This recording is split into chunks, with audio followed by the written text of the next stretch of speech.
आज मलाई यो बारुलाले रोएको छ। आज हामी बारी खन्न गएको। Hi guys, welcome to my mini blog. आज चाहिँ हामी मल बोकेर बारीतिर लाग्दैछौँ ल। आज बहिनी र म मल बोक्ने कार्यक्रम छ आज हामी दुईजनाको, दिदी बहिनीको। र मेरो बहिनी चाहिँ क्यामेरामा लजाएर हैरान। पछि त्यो झाडानले मुख छोपेर अब के भन्नु, लाज लाएर भिडियोमा आउँदिन भन्थ्यो। बल्ल ल्यायो त भएको भिडियो हाल्दिनँ कि भनेर। अब म हेर्दै नहेरिकन मलाई भारी ढकल दिइसक्यो उसले। उसले त त्यो झाडानलाई त पुरै मुखभरि छोपेर बसिरहेको रहेछ। अनि के गरेको भनेको त त्यो भिडियो मलाई नदेखा भनिरहेको थियो। मैले चाहिँ देखाइदिइहालेँ त्यो भिडियो चाहिँ आयो। अनि हामी चाहिँ बोकेर हिँडिसक्यौँ साथीहरू। म चाहिँ बारीमा पनि आइसकेँ र मैले मोल घोप्टाइसकेको छु।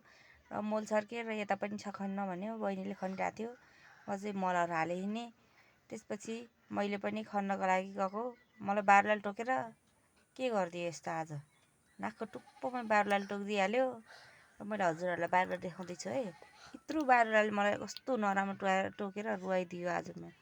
मेरो मुडै अफ गराइदियो एकछिन त। ला के गर्ने हो भइरहेको थियो। त्यसपछि फेरि हामी खन्यौँ, घम खन्यौँ। अनि घरै पनि हिँडिसक्यो हामी। घरै हिँडेको आजलाई यति नै। बाई बाई साथीहरू।